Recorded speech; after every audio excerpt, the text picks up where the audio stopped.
since we're kind of starting from scratch here, this is stuff we've got to cover, okay? And hopefully I can cover the majority of it in this video.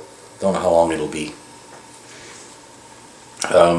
First of all, I know I had one question. Sorry if I don't remember who it was now. But somebody asked me about, can you cut different, you know, what metal, what can you cut with it, what metals, what materials and things. You can cut anything that you can cut on a large mill. I mean, on these, pretty much. Obviously, you're going to be doing much lighter. You're going to have to do a little more carefully with some materials and things like that. But you can cut steel on these, no problem. Just your typical cold roll steel that you can get and stuff like that. You can machine it on here and get great finishes and everything. You're just not going to, you know, the whole deal. Even with aluminum and brass and everything else, you still got to, you can't push the machine too hard. You got to let it do its thing. But you can cut just about anything. You can, and then don't forget that, you know, it's not just for metal. You can cut your different plastics, your nylons, your ring shape materials, which is several grades of. You can cut plexiglass. Well, you can, let me rephrase that. If I was going to be machining any like clear sheet, it would be polycarbonate. A lot of people call it Lexan. I would stay away from acrylic. Acrylic, when you try to cut it or drill it and stuff, it has a real nasty tendency to shatter and crack and break. It's too brittle. One source of cutters for little micro work would be Dremel bits. They could have a 1/8 shank, and they do make bits that are very similar to an end mill. They make 45 bits. They have rounded bits. I don't know how well they will work, if they load up easily and things like that, but they definitely would have a use. So make sure that a high-speed steel bits. Now I'm not talking about the rasp looking ones and the diamond edge and the burring tools. I'm talking about the ones that are like little cutters. But let's, you know, I'll leave it at that. I'm not making any promises there. I haven't read much about online about people using Dremel bits, but they'll fit right in the mill, you know. Why not? And they're high-speed steel, which is a great material to use for most of your stuff. So now the next topic to cover real quick is the tools you're going to need. The tools and measuring devices. You're gonna have to have some basic stuff. You need some basic machined precision blocks and squares and things like that. Now, I would say one of the very first things, absolute first things to get would be some of these machinist squares, they call them. Okay, you can get these. I swear, I think I've even seen them at Harbor Freight, and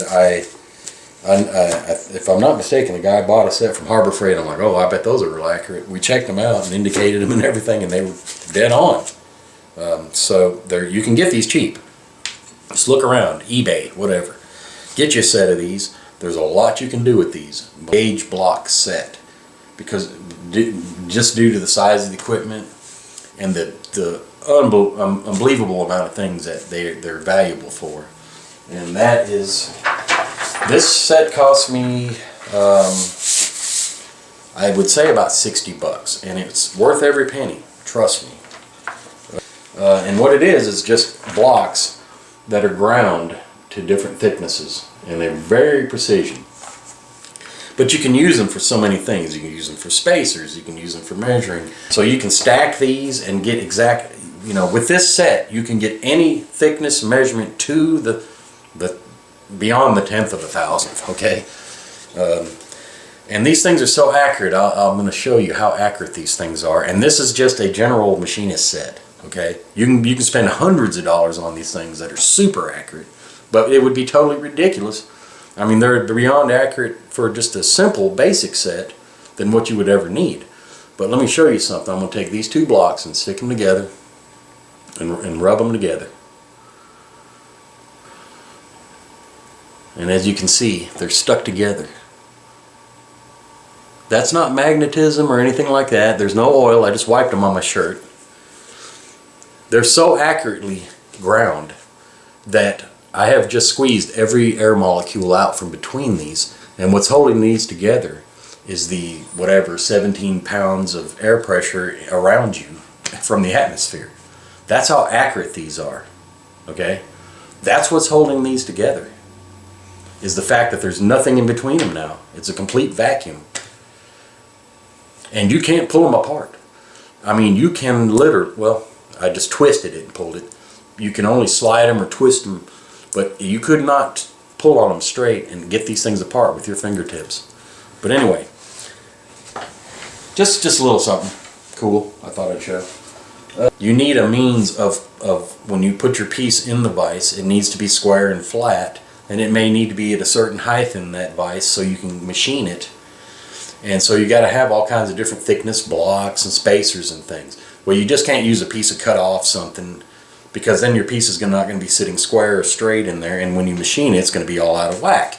You need very accurate spacers underneath, and I mean, you can't make them if it's not accurate to begin with. So I would highly recommend, for any kind of blocks and spacers type situation, those squares and a set of these blocks.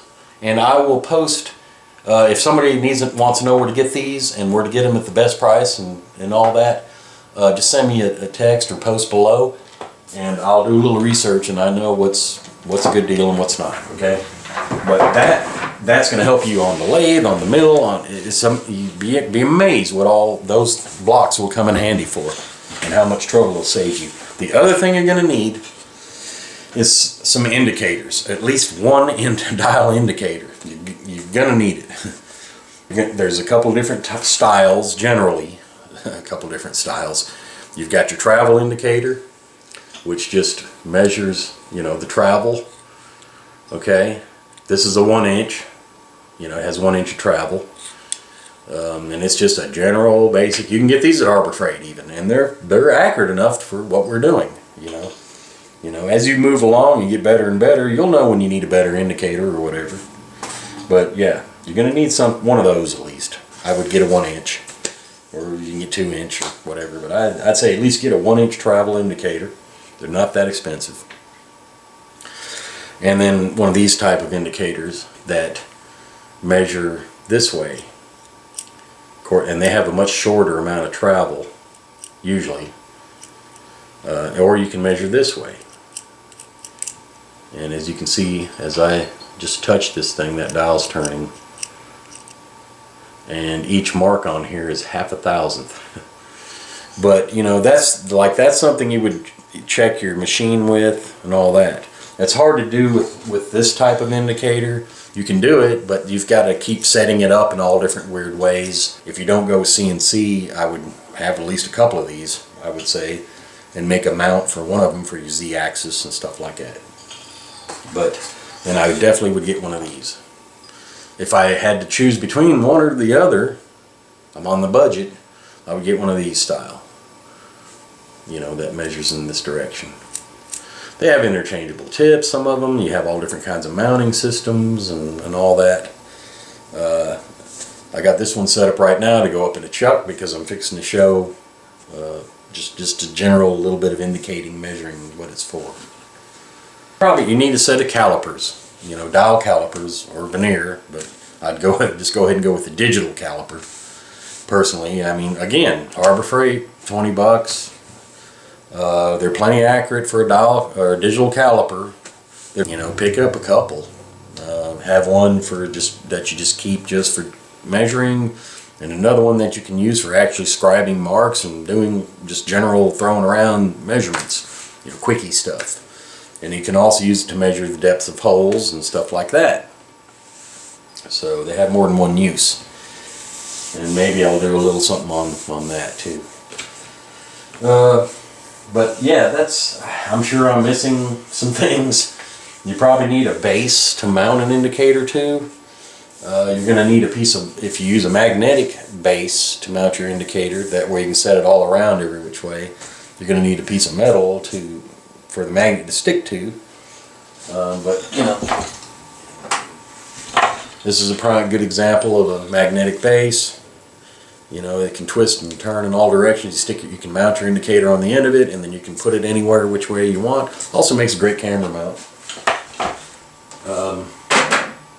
Another thing you're going to need is countersinks for drilling holes, for spotting the hole. You typically don't want to just stick a drill bit in something. If you're doing real accurate stuff, you don't want to just stick a drill bit and start drilling. The drill can wander. This is a solid rigid piece, so you would take this first, spot the hole, then put your drill in, and it's going to follow that hole and not wander around on you. You definitely need a set of these. There's some other things you can do, a couple reasons to have these, but look for some countersinks. And you don't need to buy a set. You can just get like maybe this number 1 or 2 or something like that. That's all you need. Cheap, you can get them. Set of drill bits, obviously, or drill and tap sets, which these are. Here's the metric set, but it has the drill and the tap, drill and tap, and it has, you know, 2 rows all the way down to M2, and then the standard set. Now you could spend a little money getting a drill and tap set. You may be better off just buying drill bits and taps, or you know, buying sets like you can get at Home Depot. You can buy like a, you know, the 440 tap with its drill in a little pack, you know, and just start building up. Like I said, you can never have enough of that stuff. Just get them when you can, get deals. You got friends who never bought drill sets that don't use them, whatever, you know. But just stock up on that stuff, because these are perishables, you know. You need to look at this stuff, drill bits, taps, end mills, all these cutting tools as perishable items. It's just like you can't never have enough toilet paper. You're eventually going to use it, you know. It's the same with cutters and drills and taps and things. Start scarfing them up, you know. Anything you can get a hold of, just scarf it up. Some of it may not be worth a crap, and some of it's brand new. You just never know. Get it where you can and get it. You know, you can set things up pretty accurate with these, you know, and get your angles. There's couple different types. This one happens to have a measuring deal where you can measure for your drill bit when you're sharpening your bits and stuff like that. You can set your bit up in there and grind and check it, and you know. But you're gonna need some type of an angle type device.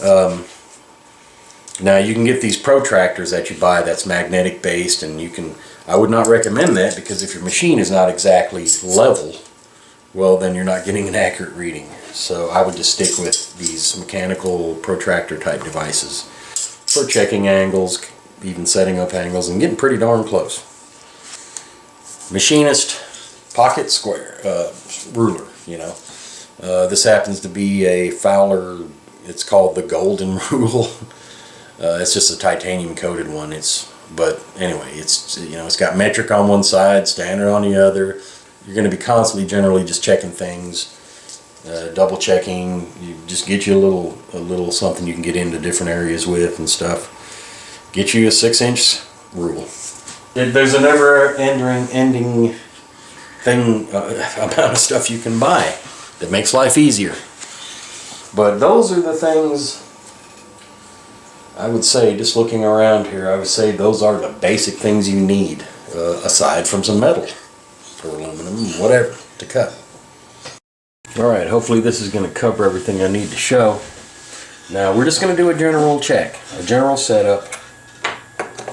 One thing we're going to want to check is that in the case of my mill, I mean, this mill has all the different, it can turn in so many different ways. Now they have another mill, the 5000 series, which you don't have to do all this. But we need to check that this column is square to the table. Okay? Let me get my pointer. Now here we go. This ink pen will work. So just so I didn't get my hand in the way, I don't know. But we want to make sure that this is square to this. Okay? And that's why I got the square on there. And you can go around and check and see if there's any light showing through, that this whole part of the mill is not cocked a little bit. And there's a screw you can loosen on the side right here. and loosen it just enough where nothing moves, but you can take a little rubber mallet or whatever and tap on it and get this pretty square. At least if you can get it square enough with this square, that's getting pretty close, and that's enough to start out with, okay?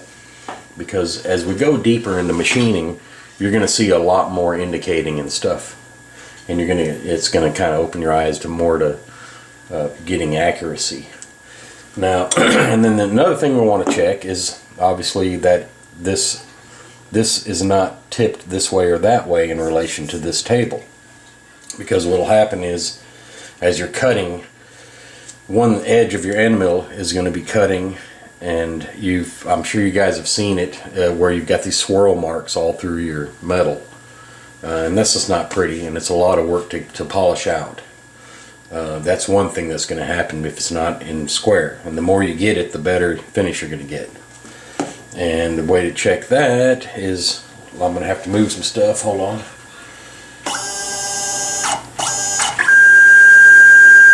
Sorry for the squeal.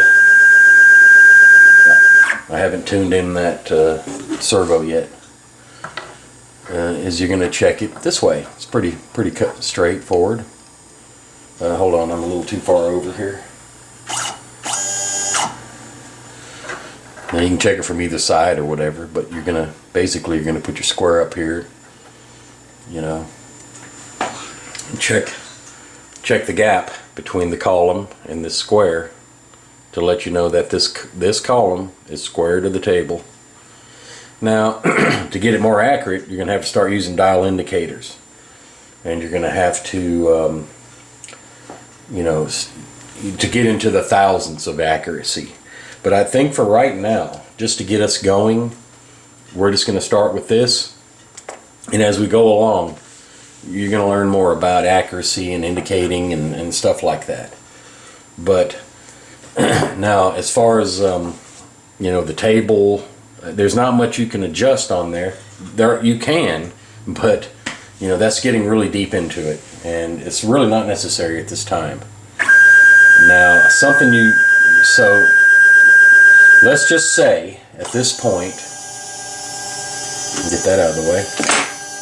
Let's just say at this point that your table is square in both directions, this way and this way, with the column and all that kind of stuff, and you're pretty close. You can take your time and try to get as close as you can. You can use C-clamps and all kind of stuff and just really get it, you know, as close as you feel you need to get it. And then we can take the same square, put a spacer block in the say we're wanting to set this vise up here, and we want this vise to be square now. So everything that we add from this table on, that item has to be squared, okay? And if we put a piece in here, it needs to be squared. And if we put a piece on that, or if we're building some elaborate fixture, each piece needs to be squared and in parallel and all that kind of stuff. So you know, you're, like I said, you're going to be doing a lot of checking and squaring and all that. So what I'm going to do is I'm going to put one of those precision blocks that I showed you. You can't just use a cut-off piece of anything. You need to have something precision, you know, and then clamp this in here. So that block is holding it up to a certain height, but it's precision. I know that block is square. It's not holding it, it's not cocking, the part's not cocked or anything like that. Alright, and then we'll tighten that up in there. And we can check how square this vise is now. And what we can do is loosen up these screws.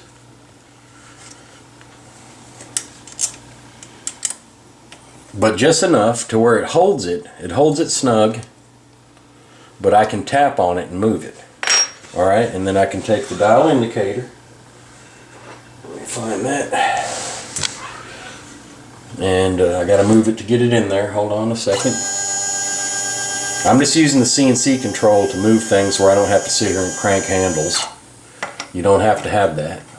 It's just saving some time here.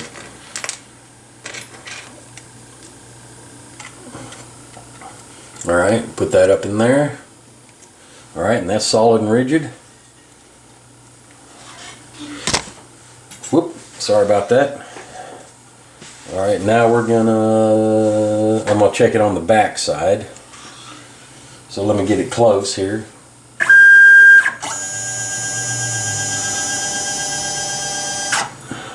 Alright. Bring the Z down just a little bit to where just the ball is touching.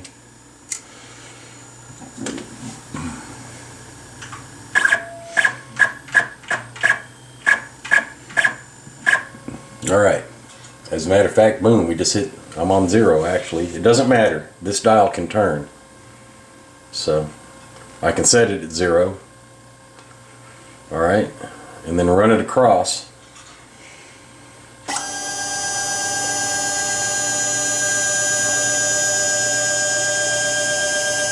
Alright, and I'm out 1, 2, almost 3 thousandths.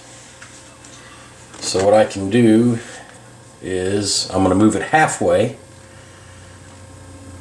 Let's see, am I right? Yeah. No, that's -3, so I need to go this way towards the 0. I'm going to go halfway. Alright, I can zero it back out if I want. Whoop. There we go, 0. And there's 1/1000th. Okay, we're getting really close here. That's minus, so I'm gonna want to go. I'm just barely. I probably could tighten up my screws a little bit more because I'm moving it really easily. Tighten that up just a tad.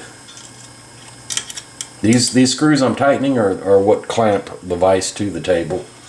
They could be back here or here.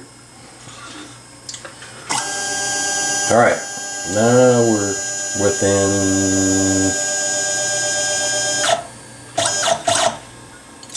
a 1/4 thousandth.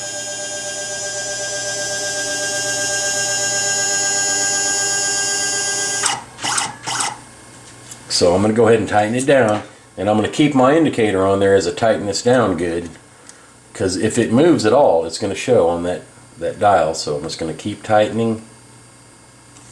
Alright, that's pretty tight. You don't want to over tighten stuff on this table. What you're going to do is distort the table and damage it. A lot of people have a problem with over tightening things, and it's not necessary. We're not building an engine or something here. Close enough for what we're needing to do. Alright, I'm going to get this up out of the way and get my indicator out of there. So our table is square. It's this way. The head is flat with the table. The true way to find out is when we make a cut, what the finish looks like. And then our vise is square with the column. You know, if I didn't square this up, it'd be an angle, and you definitely don't want that. So that's, you know, just quickie, basic, you know, indicating what things are going to have to do. And there's a whole lot of stuff to show on that, which we won't go into. But at this point, we're ready to go ahead and start playing around and cutting metal. And so I'll do that in the next video. And until then, any questions, post below.